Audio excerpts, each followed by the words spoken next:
On passe maintenant au jeu de société Donjons et Dragons. C'est un jeu qui fait fureur aux États-Unis et au Canada, mais comme c'est populaire auprès des jeunes, il semble que des parents sont inquiets que des jeunes auraient commis des actes violents à la suite d'influences de ce jeu sur leur personnalité. C'est ce qu'on va voir dans un instant. On a avec nous deux joueurs, Jean-Philippe Roy, qui a 22 ans et qui est le fondateur du club du jeu Donjons et Dragons à l'École polytechnique de Montréal. Daniel Rogers, vous avez 15 ans, vous jouez au jeu depuis un petit moment déjà, et Jean Tremblay, vous êtes psychologue et psychothérapeute. Alors, on va essayer de faire le tour de ce fameux jeu pour voir s'il y a lieu de s'inquiéter à ce point-là. D'abord, j'aimerais savoir comment ça marche, le jeu. Bon, c'est un jeu de société. C'est un jeu où les joueurs sont appelés à jouer le rôle d'un personnage qui vivrait dans un monde médiéval fantastique. Donc, c'est libre cours à l'imagination, là. C'est ça se passe dans l'imagination et avec des accessoires de jeu. C'est un monde là où le dragon existe, la magie existe, et les chevaliers sont au plus fort de la race.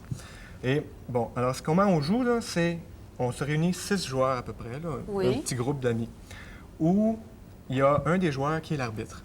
Lui, il a écrit un scénario. Oui. Ce scénario-là, il est défini sur les bases, là, c'est-à-dire les lieux, les gens qu'il rencontre et tout ça. Ça ressemble un petit peu, disons, aux histoires du Moyen Âge, comme l'histoire de Camelot ou l'histoire de Temple of Doom, le Temple of Doom. Là. Tout est possible. C'est un truc d'aventure. C'est ça. L'aventure est planifiée là, dans les détails les plus faciles. Mais après ça, les joueurs sont appelés à interagir avec l'arbitre. C'est-à-dire que chaque joueur dirige un personnage.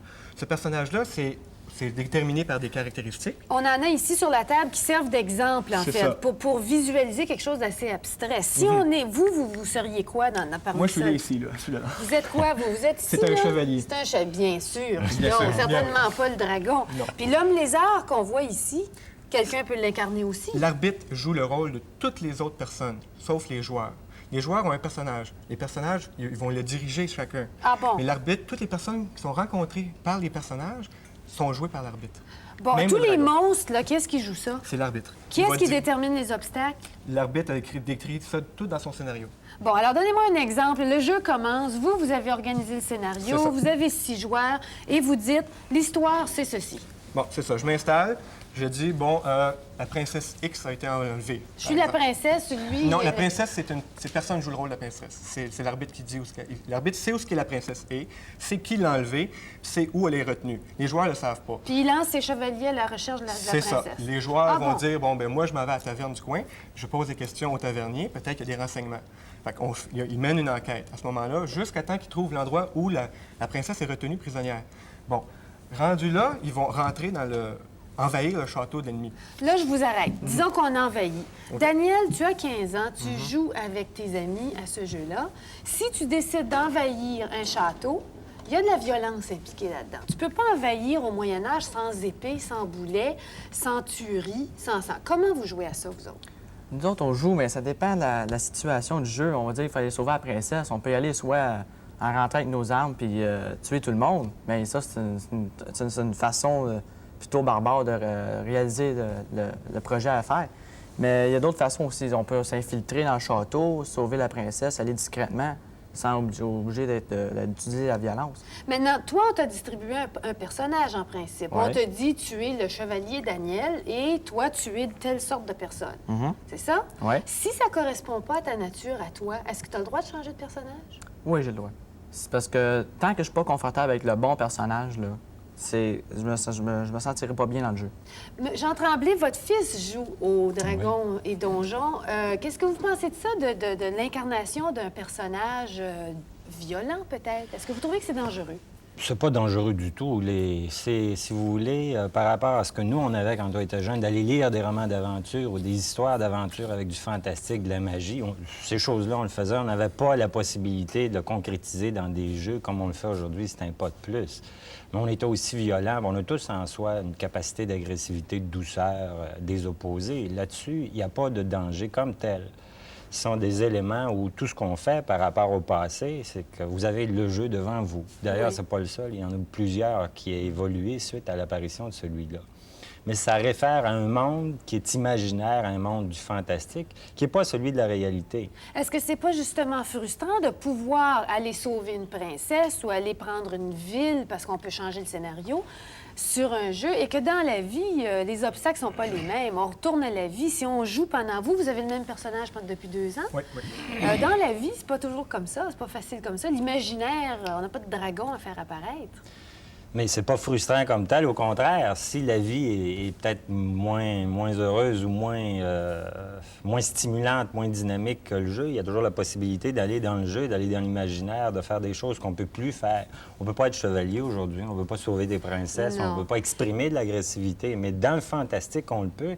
Et ceci de façon satisfaisante pour soi, sans pour autant être dangereux pour les autres ou pour soi. Daniel, si tu as un ami qui joue avec toi, qui devient agressif, qu'est-ce que vous faites, vous, entre vous, pour limiter son action? Ben, on essaie de le calmer, je veux dire. En mots, ça doit arriver que les gens se pompent quand ils jouent comme Oui. une carte. Des fois, ben, ça dépend des dés. OK? Oui. Tout dépendant des dés. S'il pogne un gros chiffre, Oui. OK? D'abord, il va être tout excité, il va être bien content de son coup.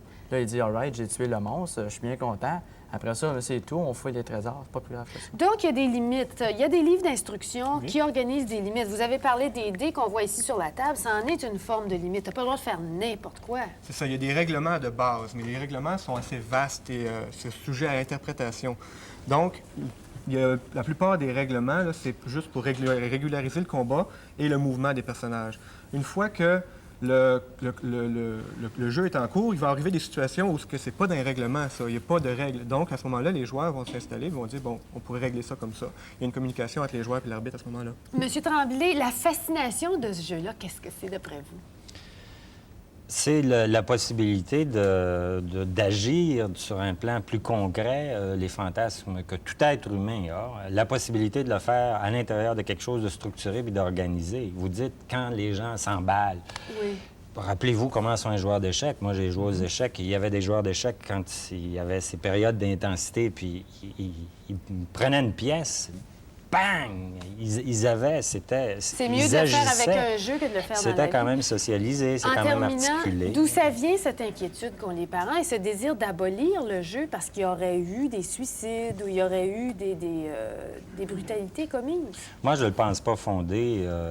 Moi, en thérapie, en fait, en pratique privée, j'ai jamais eu de consultation à ce niveau-là. J'ai vérifié auprès de mon fils. Il y arrive que quelquefois, des gens qui déjà, au départ, sont dans le fantastique ou pas tellement dans la réalité, vont bien sûr plus facilement s'identifier à ces personnages-là.